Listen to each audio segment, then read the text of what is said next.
తెలంగాణ గురించి చూద్దాం. తెలంగాణపై బీజేపీ అధిష్టానం ఫోకస్ పెట్టింది.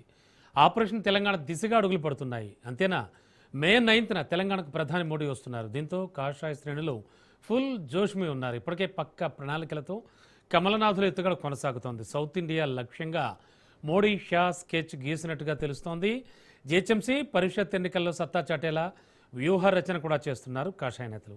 కర్ణాటక తర్వాత తెలంగాణలో విజయావకాశాలు మెండుగా ఉన్నాయి. గట్టిగా ఫోకస్ పెడితే కమల వికాసం తథ్యం అంటున్నాయి ముఖర్జీ భవన్ వర్గాలు. అసలేం జరగబోతోంది ఒకసారి చూద్దాం. మరింత విశ్లేషణ అందించడానికి మా కరెస్పాండెంట్ రాజు సిద్ధంగా ఉన్నారు. రాజు, ఏం జరుగుతోంది? చాలా ఫోకస్డ్గా ఉంది తెలంగాణ బీజేపీ అంటున్నారు. సో దీనికి ఆజ్యం పోసినట్టుగా 9న మోడీ రావడం కావచ్చు. అంటే పిఎం మోడీ చాలాసార్లు వచ్చారు, కానీ ఈసారి రావడం కాస్త మరింత స్పెషల్. కొంచెం కమల దళం వేగంగానే ముందుకెళ్తుంది అనుకోవచ్చు అంటారా? ఎలా అనిపిస్తోంది? ఏం జరగచ్చు?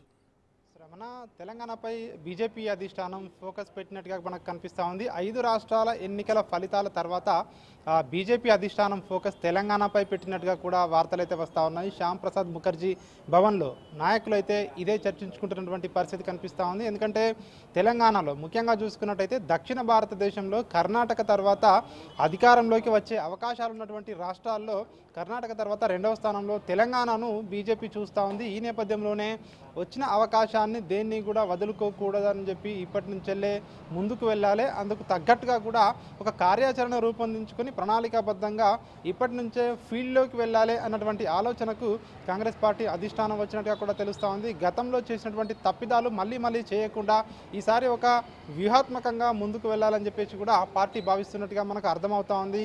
పార్టీ ఇప్పటికే కొన్ని నివేదికలు రాష్ట్రం నుంచి తెప్పించుకొని అసలు రాష్ట్రంలో ఏం జరుగుతూ ఉంది, పార్టీలో ఏం జరుగుతూ ఉంది, రాష్ట్రంలో ఉన్నటువంటి రాజకీయ సమీకరణాలు ఏ విధంగా ఉన్నాయి అన్నటువంటి అన్ని అంశాలకు సంబంధించి ఇప్పటికే స్టడీ చేసినట్టుగా కూడా తెలుస్తూ ఉంది. దీనికి సంబంధించి రాష్ట్రం నుంచి ఒక కీలక వ్యక్తి రాజ్యాంగబద్ధమైనటువంటి పదవిలో ఉన్నటువంటి ఒక కీలకమైనటువంటి వ్యక్తి ఒక నివేదికను బీజేపీ అధిష్టానానికి ఇటీవల పంపినట్టుగా కూడా తెలుస్తూ ఉంది. ఆ నివేదిక ప్రకారం చూసుకున్నట్టయితే ఆ నివేదికలో పలు కీలకమైనటువంటి అంశాలను ఆయన పొందుపరిచినట్టుగా కూడా తెలుస్తూ ఉంది. పార్టీ ప్రస్తుతం తెలంగాణలో ఏ దిశగా పయనిస్తూ ఉంది, ఏ విధంగా ఉంది, పార్టీలో నెలకొన్నటువంటి పరిస్థితులు ఏంటి, ఇందులో పార్టీలో అంతర్గతంగా ఉన్నటువంటి సమస్యలు, అదేవిధంగా పార్టీ నాయకుల మధ్య, ఎమ్మెల్యేల మధ్య, ఎంపీల మధ్య ఉన్నటువంటి సమన్వయం కావచ్చు, సమన్వయ లోపం కానివచ్చు, పార్టీ ఏదైనా కార్యక్రమానికి పిలుపునిస్తే ఏ విధంగా దాన్ని ముందుకు వెళ్తా ఉన్నారన్నటువంటి అన్ని అంశాలకు సంబంధించి డీటెయిల్ రిపోర్ట్ను పార్టీ అధిష్టానానికి అందించినట్టుగా కూడా తెలుస్తోంది. దీనికి సంబంధించి అధిష్టానం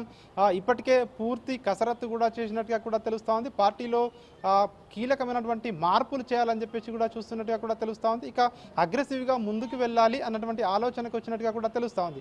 రాబోయే రోజుల్లో జీహెచ్ఎంసీ ఎన్నికలు కానివచ్చు, అదేవిధంగా ఎంపీటీసీ, జెడ్పీటీసీ ఎన్నికలు కానివచ్చు, పార్టీని ఇప్పటి నుంచే సమాయత్తం చేసే దిశగా అయితే కమలనాథులు ఒక వ్యూహాన్ని రూపొందిస్తున్నట్టుగా కూడా తెలుస్తోంది. దీనికి సంబంధించి ఇప్పటికే ప్రధానమంత్రి నరేంద్ర మోడీ కూడా తెలంగాణపై ఫోకస్ పెట్టినట్టుగా కూడా తెలుస్తోంది. ప్రధానమంత్రి నరేంద్ర మోడీ మే 9వ తేదీన తెలంగాణకు రాబోతున్నట్టుగా కూడా పార్టీ రాష్ట్ర వర్గాలు ఇప్పటికే ఖరారు చేశాయి. దీనికి సంబంధించి ఒకవైపు ఏర్పాట్లు కూడా చేయబోతా ఉన్నారు. ప్రధానంగా తెలంగాణలో కేంద్ర ప్రభుత్వం నుంచి వచ్చే అభివృద్ధి సంక్షేమ పథకాలకు సంబంధించి పలు అభివృద్ధి కార్యక్రమాల్లో ప్రధానమంత్రి మోడీ పాల్గొంటారని చెప్పి కూడా తెలుస్తోంది. ఆ తర్వాత ఒక భారీ బహిరంగ సభను పరేడ్ గ్రౌండ్లో నిర్వహించాలని చెప్పేసి కూడా బీజేపీ నాయకులు సమాయత్తం చేస్తూ ఉన్నారు. దీనికి సంబంధించి పార్టీ శ్రేణుల్లో ఒక ఉత్తేజం తీసుకొచ్చే దిశగా కూడా బీజేపీ నాయకులు అయితే ఒక కార్యాచరణ రూపొందిస్తూ ఉన్నారు. ప్రధానంగా జీహెచ్ఎంసీలో పార్టీ ఏ విధంగా ముందుకు వెళ్ళాలి, ఎందుకంటే గతంలో చూసాము, గతంలో జూబ్లీ హిల్స్ ఉప ఎన్నికకు సంబంధించి పార్టీ డిజాస్టర్ పర్ఫార్మెన్స్ చేసిందని చెప్పేసి కూడా పార్టీ నేతలే చెప్తా ఉన్నారు. ఆ తర్వాత వచ్చినటువంటి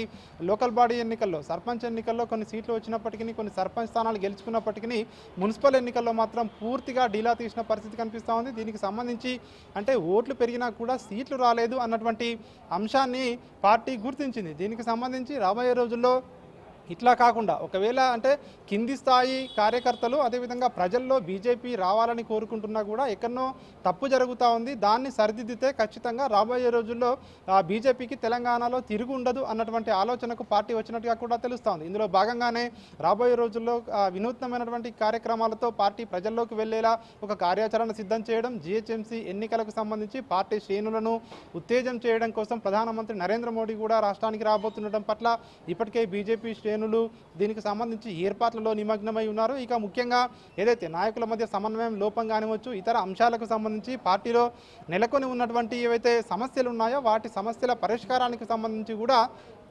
దీనికి సంబంధించి ఒక కీలకమైనటువంటి నిర్ణయం తీసుకునే అవకాశం కనిపిస్తూ ఉంది. తెలంగాణలో ఇప్పటికే మారుతున్న రాజకీయ సమీకరణాలకు అనుగుణంగా బీజేపీ రానున్న రోజుల్లో అధికారంలోకి వచ్చే దిశగా అయితే ఒక అడుగు ముందుకు వేసే దిశగా బీజేపీ ఒక వ్యూహాలు రచిస్తున్నట్టుగా కూడా మనకు అర్థమవుతోంది. Ramana, thank you Raju.